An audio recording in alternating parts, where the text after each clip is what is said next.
Mark, well, first of all, how did this move all come about from your point of view? It was fairly, let's cards on the table here. These sort of things happen. I've been in James's position as often as I've been in this position, so I know how it works.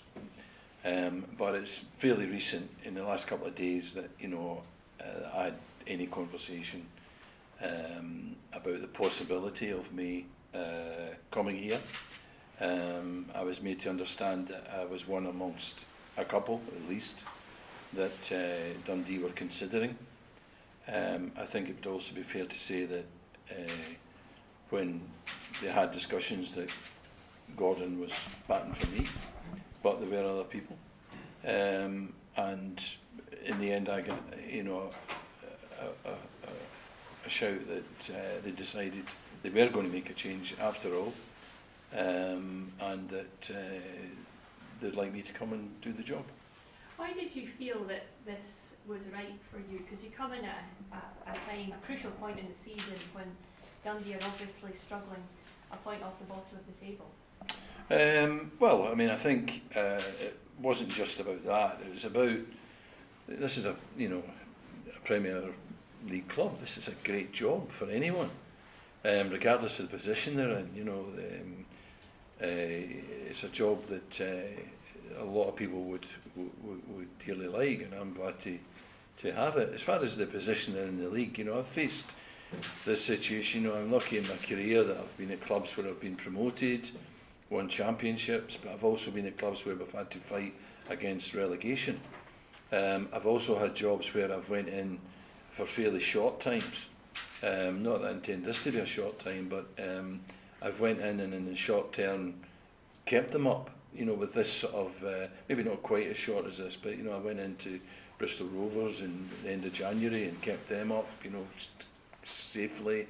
I went into Motherwell when they were struggling and kept them up, finished in the top half. So I do have a history of going into clubs and being able to turn it around in the short term. So I had no fear of that, as much as I know that it's a difficult job. And you're here until the end of the season at the moment. You've brought Simon Rusk here as well. What is the long-term plan, though? Have you had discussions with John Nelm about, come the end of the season, what's the way forward for Dundee? Yeah, we came here for the long term. We didn't come here for the short term. But, realistically, depending on our performance, I think John and the club have the right to sort of consider, what happens, So we're comfortable with that. We want to be here in the longer term. I don't know if it's so much we have to prove ourselves, but I think that we have to get on with the job to the point where we can all then sit and reflect and say, yeah, actually, this is working, and let's go on with it. And obviously, unusually, you come into the job with a 6-game touchline ban. How much of a problem will that be when you're going in to lead a new team? It won't be any problem. It really won't, and I don't say that, lightly. We have a guy on the bench, Simon Rusk, with Dave Mackay, who are well capable of, marshalling the troops from the side. We have communication methods these days mic'd up, and phones, of course, that I can be in touch with the bench. The way the ban works, as you probably know, is that I've got to be out of the dressing room 75 minutes before the game, which gives me plenty of time. Normally we address the players 90 minutes before the game, so if we have a last word to say to them, I have time to do that. At half time I'm able to meet somewhere in the building with Simon and Dave and discuss what we've seen, as well as being in touch with them obviously from the stand. And at the end of the game it's irrelevant anyway, because we deal with that later in the day if we don't deal with it right there and then. So we have no issues about it. I think the issue was more about perceptions, how guys like yourself would view it, So I think it definitely was a difficulty, and we did try to deal with it by speaking to the SFA and seeing if there's some way they could look at it and around it, and within the rules which is fair enough of the sort of constitution, if you like, disciplinary. There's not a way of doing that, so we have to accept that. The club have accepted it. I can live with it, and I think I can make it work. Mark, can I ask you, going back to James's departure, he's won his last 2 games. Even Dundee were saying themselves they're a year ahead of schedule in terms, because I don't think many people expected them to be promoted last season. What message does this send out to young managers that they're in a position, he's not bottom of the table, he's lifted them off the bottom of the table at the moment, that you win your last 2 games, you beat the team in 3rd place last week, you're through to the quarter-finals of the Cup, and then you lose your job? Well, I mean, I've lost my job in all sorts of circumstances. You know, it happens. You know, now for me to comment on the wherewithal with the situation with James, it's definitely hardened James, and everybody around here sympathising. I can tell you that, you know, John is in agony over it, you know, but I think they felt that, you know, that it was at a point where they needed some sort of change, it needed some fresh impetus. It's happened to me lots of times when I didn't think I was finished with a job, and people have felt the same thing. It is part and parcel of the job that we sign up for, you know. So, by all accounts, James is good at his job. He got them up, as you rightly say, and I think he will be valued in the market. You know, he'll get another job. Still tough for a young man in his 30s. It's tough for any of us, you know. It's tough for is that modern management, though? Yeah, well, I think it's not modern management. It's the way it's always been. I think managers have always lost their jobs. I mean, I think there's previously, the statistics, are been horrendously worse than they are now. So I think it's got even a little bit better, but I think it's still part and parcel of the game we're in. That is a results-based game, and I think that the Hearts and performance in particular, because I watched the game, was terrific. The Peterhead game was a great result of an untidy game, but I think that people here feel that they had to look beyond that.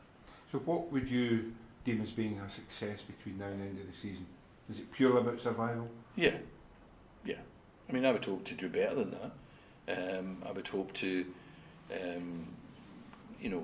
put some sort of marker down in terms of what we're trying to do in terms of the team. I've got a brilliant young coach, and I think it's important to talk about Simon. Simon is a brilliant young coach, and I think fairly quickly you'll start to see his influence come through in the team. We have to do that. He's a brilliant developer of young players, and by all accounts we have some good young players here. They will benefit from having Simon here. But I think importantly for me, I desperately still want to be a football manager, but what I can't do and what I don't have is the energy to be out there, working with them on the grass. I'll be out there every day with them, but I won't be doing the job that I've been able to do previously. And I think these young players deserve energy, they deserve a younger voice, they deserve that, help from someone in their mentality, and that's what Simon brings. So I won't be doing the job that I've always been doing. It'll be slightly different, but trust me, we have a brilliant young coach here. Do you see your own role then as possibly a general manager with the management of who will pick the team? I'll pick the team. I will pick the team, but we have worked together previously, and when Simon had the sort of heads up, if you like, at Stockport, he had the last say, because I wasn't even his assistant manager. I was the manager's assistant, so I was there to kind of back him up. But he's very democratic, as I am. I've always sat down with my staff and discussed what the team's going to be. I never ever walk in and announce it without a reference. So I've always been like that. He's like that. So between us, with Dave and the others, including the others, we will come to the conclusion of what the team's going to be. But if there is a decision to be made, it'll be me that makes it. You've been out of mainline management now, certainly in Scotland now, for about 5 years now. How do you feel that your appointment will be viewed by certainly the Dundee supporters anyway? Well, I think that I'm not naive. I know that. So let me go back. Somebody asked me recently why we keep wanting to do this job, and I've heard people say things like, oh, it's in the blood, and it's, you know, this, well, I don't know really what that means. But what I would say about myself is that regardless of what stage of my career about, the reason I've worked out the reason I do it, the reason I do it is because I keep wanting to prove myself. I keep wanting to prove people right, and I keep wanting to prove people wrong. And the day I stop feeling like that is the day I stop doing it. But I'm up for the challenge of proving again that I can do this, proving again that, you know, that I can keep a team up, or that I can, you know, do whatever the job is at hand. And that is my motivation. Has the fact that you have this position now, has that surprised you, that you've actually been given this position at this stage of your career, given the gap that you've had at top level football? I think that, again, I think I benefited from my relationship with Gordon. You know, let's not kid ourselves on. You know, Gordon, you know, John appointed me, and John, you know, in the end was the one who, you know, contacted me and who contacted Gordon to say, look, I want to speak to Mark McGhee. So it only went so far, in the same way as when my very first job, Alec Ferguson phoned John Medeski and said, you should speak to Mark McGhee. You know, so, you know, that happened then, and I got the Reading job. This has happened now.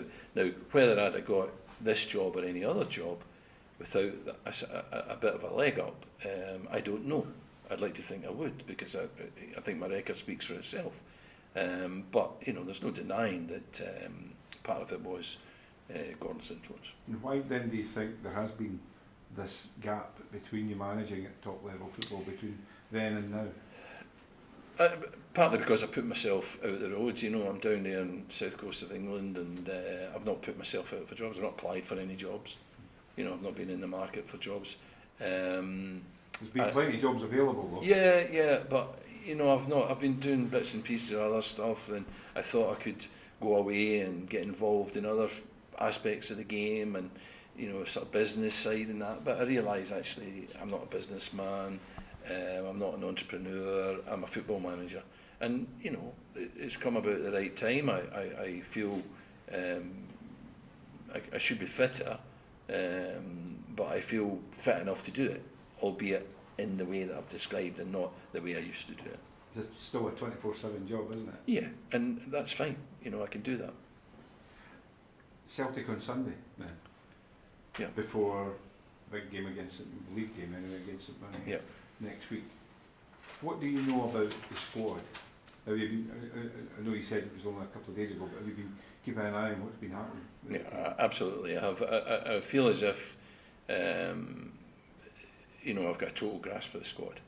There'll be elements of it that I will take opinion from, you know, Alan and Dave and the likes, and John. But there's a little bit of a kind of uncertainty between maybe two players, but I pretty much have a picture of the players, who they are, what they are, and what they can bring to the team, where the strengths are, where the weaknesses are, and you know, sitting in there with the staff just now, there's nothing they could say that I didn't know about the squad, or that, you know, that I wasn't able to demonstrate that I've done the homework, you know, so I have done the homework. And finally then, will you speak to James McPake to find out his thoughts on the squad? No. I mean, I mean, I don't know many times I've had a sack. I need to sit and work it out, but probably, I don't know, 6. You know, and nobody's ever spoke to me.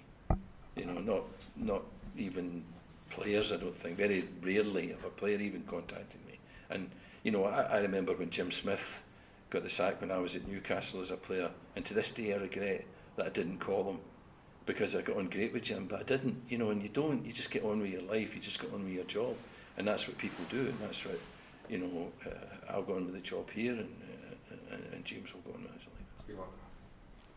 Thank you. You mentioned earlier on about the target was to keep Dundee in the Premier League. Yep. Firstly, can you do it? And secondly, how are you going to do it? I think that the players will do it, and I think, yeah, they have enough to stay in the Premier League.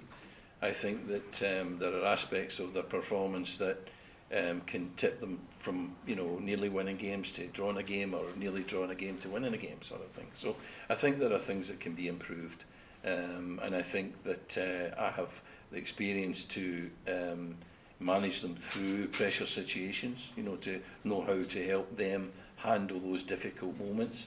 And I think, as I've said already, I have a young coach who can help them improve quickly, and as a team develop again from what James has developed. Say it again, I watched the game on the Hearts game, and if we can play like that at Celtic Park on Sunday, then we'll do fine.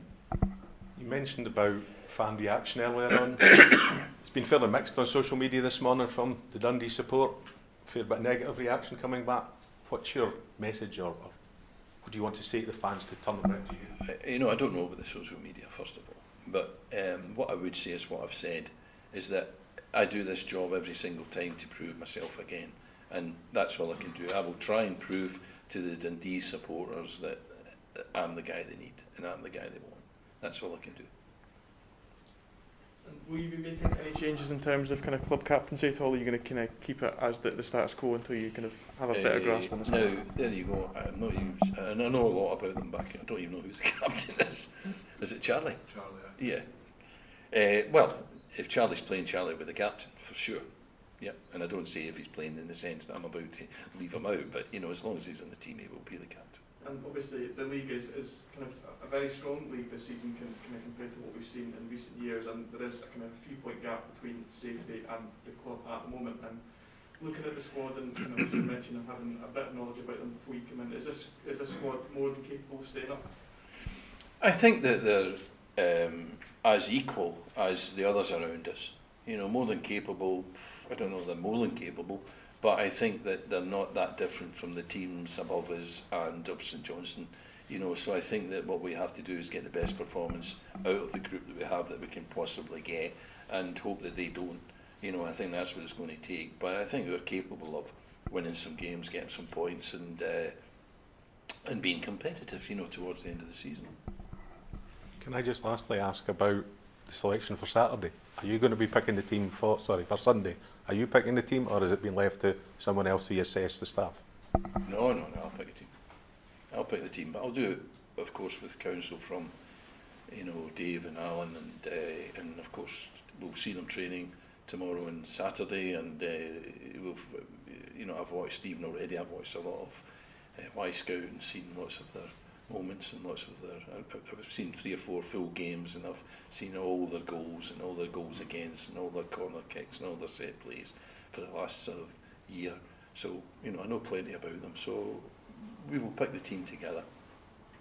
Mark, did you meet with the players this morning, and what did you sort of say to them? Because obviously a lot of them known James McGhee for quite some time as well, and been around the dressing room, so it's probably quite a difficult time for some of them. Yeah, well, we recognised that right away. We said that we have total respect for James and the job he's done, and that we will try and build on that. We're not here saying that we're going to do everything different, that everything that they've done is wrong. It's not. There's plenty to work on here, on what the work that James and Dave and others have done so far. That's what we will do. As far as the players concerned, again, you've got to earn players' trust. You've got to earn players. You're asking them to go out and give blood. I can't come in here and say to them, right, you've got to give blood for me. They've got to give blood for each other and for the supporters and for their job and all of that. But I hope to earn their trust enough that one day, if not soon, then eventually they will do that for me. Mark, you say, Mark, you were at the Dundee St Mirren game this season. Yeah. In Paisley, yeah. Yeah. You seen them live since then? I watched the Hearts game. I watched. But not in person, no. No. I was up. Why was I up? I can't remember why I was up. But Gordon was going that day to a couple of games actually. We went to watch Celtic under whatever they are, 20s at Airdrie, and then we went to the St Mirren game, and I just went along because I was staying with Gordon that weekend. Just finally then, on Gordon, when did Gordon first hint to you that this could happen? Gordon doesn't give anything away. Doesn't you know him by now? He keeps his cards close to his chest. So if he's involved in the club, I'm not involved in the club, but I'm his friend and trusted friend. So of course we've talked about the club and what's happening here. But Gordon's brief isn't with the first team, so he was very, very careful all the time that we've ever spoken about what's going on here, not to say too much about that. He would speak about what he's doing at the level he's working at, but obviously, for instance, the reason that he went to that game at St Mirren was to give James support, so that James could see him in the stand, backing him and being there for him. But he doesn't give anything away. So it was only last minute that it became the idea that I would come here. So we've not been talking about this for months. It's not like that. It was last minute, although of course we've discussed the situation.